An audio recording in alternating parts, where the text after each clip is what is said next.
Assalamualaikum warahmatullahi wabarakatuh.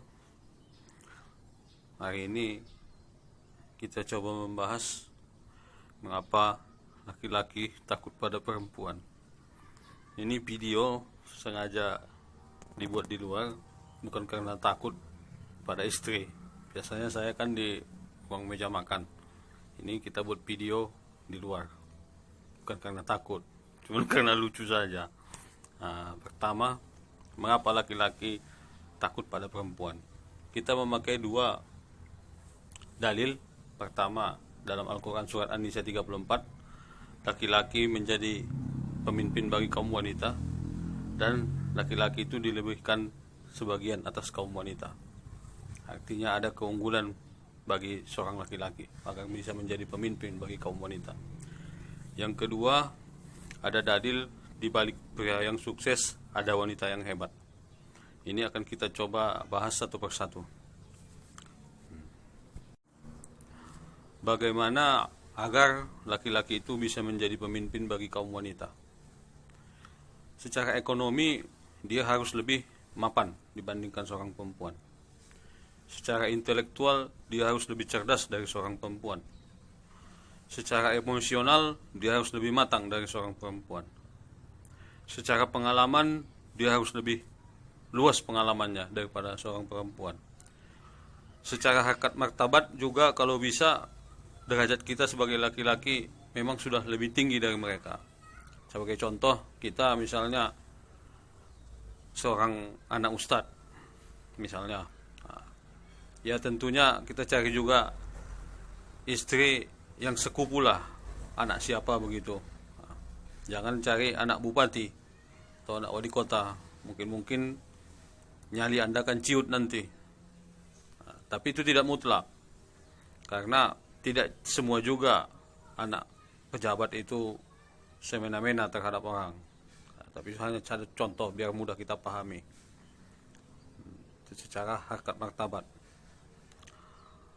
Kemudian dalam menanggapi masalah, kita itu harus teruji mampu menyelesaikan masalah. Setidaknya Anda harus berpikir sendiri, jangan mudah bertanya kepada perempuan. Karena ketika Anda bertanya kepada perempuan, Anda belum mempunyai jawabannya, itu suatu alamat buruk bagi Anda. Setidaknya Anda punya 2 jawaban, 3 jawaban alternatif sebelum Anda berdiskusi dengan istri Anda. Jadi ketika Anda berdiskusi dengan istri Anda sudah mengerti apa yang dia sampaikan, Anda bisa memberi alternatif pilihan yang lain sebagai jawabannya, sehingga dia mengakui keunggulan Anda.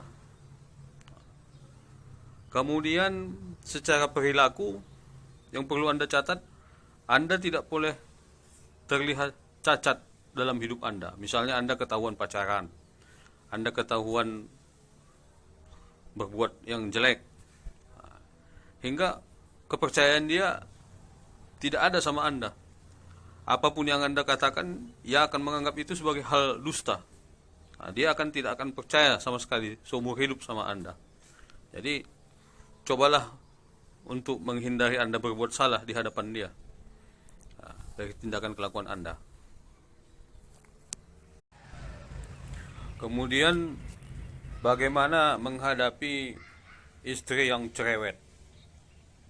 Kalau dia cerewet itu cerdas, mungkin Anda bisa diskusi ataupun dialog, bisa nyambung dialognya. Tapi kalau istri Anda itu kurang cerdas, berhadapan dengan Anda yang cerdas, mungkin Anda harus banyak bersabar. Ada itu masalah Anda, pikirkan sendirilah bagaimana caranya. Kemudian di bidang pekerjaan dia terlalu banyak mencampuri Anda, campuri pekerjaan Anda. Itu bagaimana sikap Anda? Kalau Anda tidak bisa mengendalikannya, itu jadi alamat buruk juga bagi Anda. Semua pekerjaan Anda akan dia campuri nanti, seolah-olah dia lebih tahu daripada Anda. Di situ Anda harus mampu bersaing dengan ilmu dia. Misalnya dia usulkan ini, kasih jawabannya. Ini jawabannya, resikonya begini, peluang keberhasilannya begini. Kalau dia mengerti, bagus. Namun kalau dia tidak mengerti, tapi tetap mencampuri pekerjaan Anda, ya mohonlah bersabar. Itu urusan Anda lah. Saya nggak tahu kalau itu. Nah, kemudian kita coba membahas masalah di balik pria sukses ada wanita yang hebat. Nah, secara mudah bisa kita jawabkan. Misalnya Anda pengen jadi kepala dinas, nah, carilah relasi bagaimana supaya jadi menantu wali kota gitu, atau menantu menteri, atau menantu presiden. Nah, itu mudah. Nah, di balik pria sukses ada wanita yang hebat, anak orang yang hebat. Tetapi bukan itu jawaban yang mau kita sampaikan, bukan itu.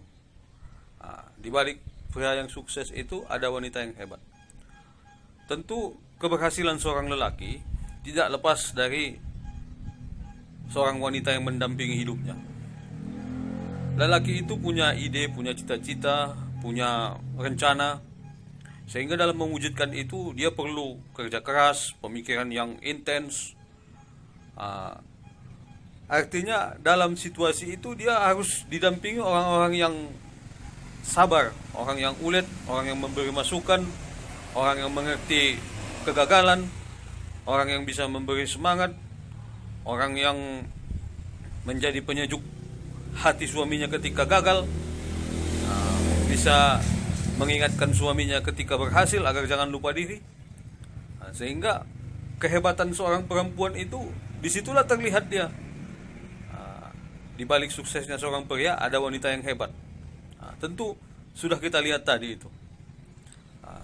Dan kesuksesan seorang laki-laki itu, jangan lupa Anda harus mensukseskan anak Anda juga. Anak Anda itu sukses melalui tangan istri Anda. Kalau anak Anda tidak sukses, Anda bukan orang yang sukses. Mungkin hanya sukses di pekerjaan, Anda punya gaji sekian, itu bukan ukuran sukses. Itu hanya amanah sementara yang Anda terima. Mungkin itu bisa menjadi bumerang suatu saat bagi Anda ataupun keluarga anak cucu Anda. Jadi kesuksesan itu sangat relatif bagi sebagian orang. Tetapi bagi kita kesuksesan itu harus terukur. Kita sukses, anak kita juga minimal agak-agak sukses lah, walaupun tidak sukses benar. Mungkin itu saja dulu. Assalamualaikum warahmatullahi wabarakatuh.